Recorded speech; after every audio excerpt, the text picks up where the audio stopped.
Whispers in the Kalahari, written by B.G. Nettleton.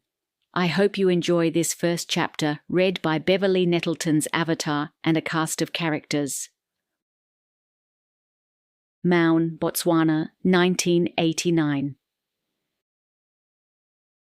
Susan sat alone at the bar, nursing her third vodka and lime, wondering what madness had brought her to this Wild West saloon in the middle of Botswana.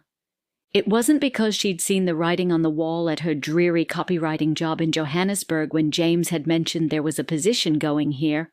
There were far more salubrious places to further a career than this dorp, with its perpetual dust, its heat haze shimmering above battered Land Cruisers and pickups, and the smell of spilled beer, sweat and avgas drifting in whenever the door swung open, catching the appreciative eye of a khaki-clad stranger jostling through the crowd with a handful of castle lagers.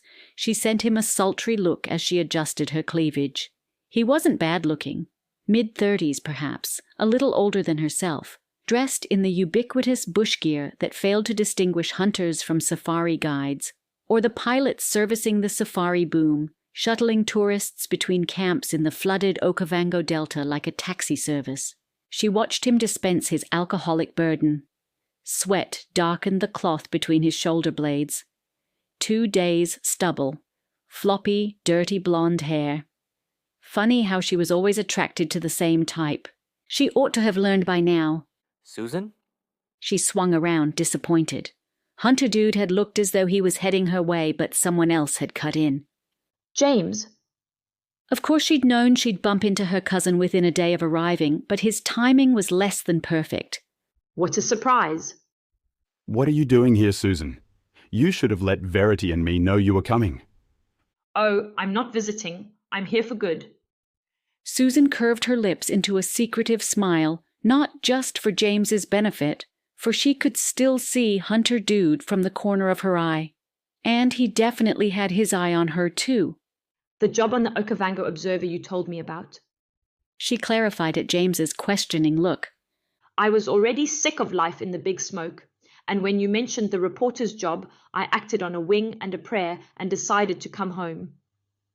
Impulsive as ever. But Maun has never been home, has it? Not after we were kids in Serowe? No, I meant Botswana in general. I'm a bush girl at heart. Susan picked up her vodka and drained it. I'm hoping I'll feel the same in a month. You and me both. And of course, I hope so much that Verity will feel the same soon too, said James, looking momentarily stricken as he signalled to the barman for another vodka for her, and 3 beers for himself. It'll come back quick smart for you. You grew up here, Susan said. Verity might be a harder nut to crack, especially after what happened to Saskia. I wondered if they'd both be on the first plane back to Australia after that ghastly attack. Sorry, I should have asked how Saskia is. God, I'm hopeless. She took another sip, then added, Though I did know she's okay, otherwise Angie would have told me. I gather the cousins have become firm friends at St. Anne's.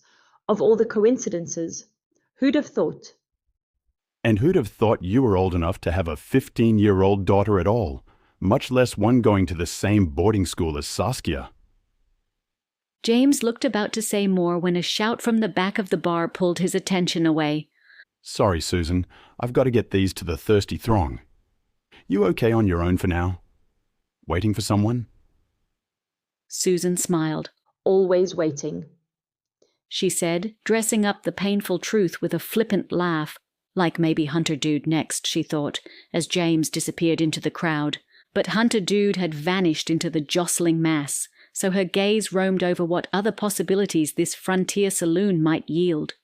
Overall, the prospects were far more to her liking than the suits who congregated at the bars she used to frequent in Joburg. Her eyes settled on the khaki-clad back of a man of decent height, broad-shouldered, sleeves rolled to reveal biceps that made her insides quiver. Dirty blonde hair. No, not Hunter Dude, but... Lady's Bounty. She stilled, poised for him to turn, ready with her best smile. But he was making a play for some ridiculously young blonde backpacker by the look of her. Yes, you could spot them a mile away, brandishing a carved elephant he'd no doubt picked up for a song from one of the traders. In answer to the girl's unintelligible question, as she squealed with delight, he said, "Yes, of course I carved it," accompanying the lie with a theatrical wink. She should have known it was him by the performance, if not by the words themselves. Heat flooded her body, red-hot rage, shame. Every emotion under the sun except any that were good. Goddamn womanizer, Starkey Willis. She should have known she'd bump into him on her first day in this god-forsaken dump. It was why she'd come here after all. Not on impulse, not on a wing and a prayer. No. She'd come here for something far more calculated, vengeance.